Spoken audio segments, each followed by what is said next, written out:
भारत में तालिबानी मंत्री मुत्ताकी, लड़ाकों ने पाकिस्तान दहलाया। मोहसिन नकवी तिलमिलाए, बोले ईंट का जवाब पत्थर से देंगे।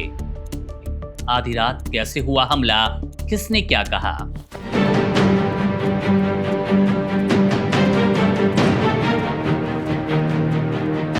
बात है शनिवार रात की। घड़ी की सुइयां 11 बजा रही थी जब अचानक अफगानिस्तान और पाकिस्तान की सीमा पर गोलियों की तड़तड़ाहट गूंजने लगी। ये हमला कहीं एक जगह नहीं हुआ, बल्कि एक साथ कई मोर्चों पर हुआ। तालिबान के लड़ाकों ने अफगानिस्तान के अपने 5 सीमावर्ती प्रांतों से पाकिस्तान की चौकियों पर गोलीबारी शुरू कर दी। हमला इतना तेज और योजनाबद्ध था कि पाकिस्तान की तरफ से पहली प्रतिक्रिया आए इससे पहले काफी नुकसान हो गया।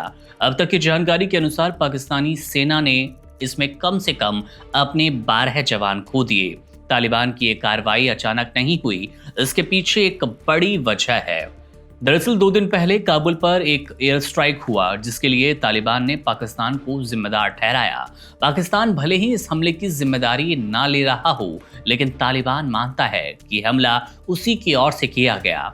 अफगान रक्षा मंत्रालय के प्रवक्ता इनायतुल्लाह ख्वारिज़मी ने इस बात पर साफ कहा कि अफगान सीमा पर पाकिस्तान के बार-बार उल्लंघन और हवाई हमलों के जवाब में तालिबान बलों ने ये बड़ी कार्रवाई की।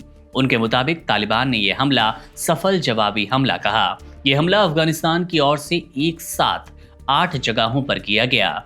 मीडिया रिपोर्ट्स के मुताबिक तालिबान ने जिन 5 प्रांतों से हमला किया, उनमें नंगरहार, कंधार और जाबुल प्रमुख हैं।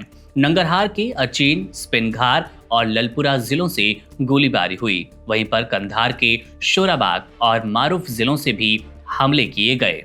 इसके अलावा जाबुल प्रांत के कई इलाकों से तालिबान ने पाकिस्तानी चौकियों को निशाना बनाया। हमले की शुरुआत रात 11 बजे हुई और लगभग 1 घंटे तक ये गोलीबारी कहीं ना कहीं आप कह सकते हैं एक जंग सा माहौल बना रहा।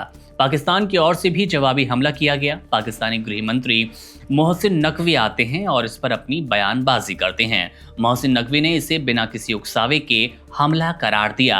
उन्होंने कहा कि पाकिस्तान की सेना ईंट का जवाब पत्थर से देने को तैयार है, ईंट का जवाब पत्थर से देने में सक्षम है।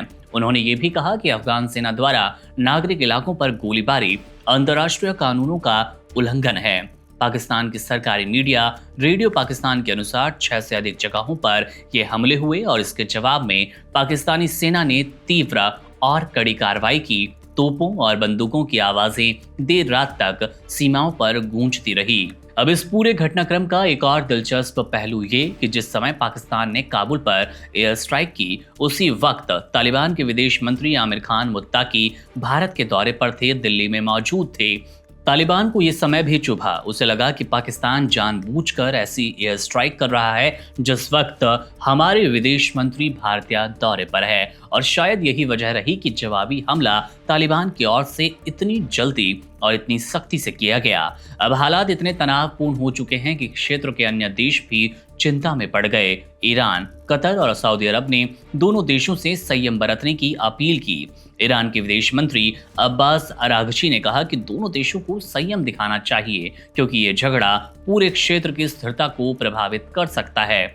कतर ने भी गहरी चिंता जाहिर की और कहा कि बातचीत और कूटनीति से ही समस्या का हल निकाला जाना चाहिए। सऊदी अरब ने भी क्षेत्रीय शांति बनाए रखने की अपील करते हुए संयम और समझदारी दिखाने का आग्रह किया। स्थिति अब पूरी तरह शांत नहीं हुई। दोनों देशों के बीच तल्खी चरम पर है और ऐसा माना जा रहा है कि आने वाले दिनों में ये तनाव और भी गहराएगा। गोलीबारी भले ही कुछ वक्त के लिए रुकी जरूर हो, लेकिन भरोसे की दीवार में दरार साफ तौर पर नजर आ रही है और ऐसा अंदेशा जताया जा रहा है कि पाकिस्तान इस हमले के बाद चुप नहीं बैठेगा।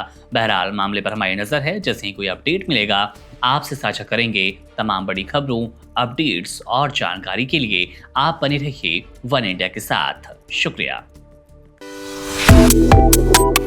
Subscribe to One India and never miss an update. Download the One India app now.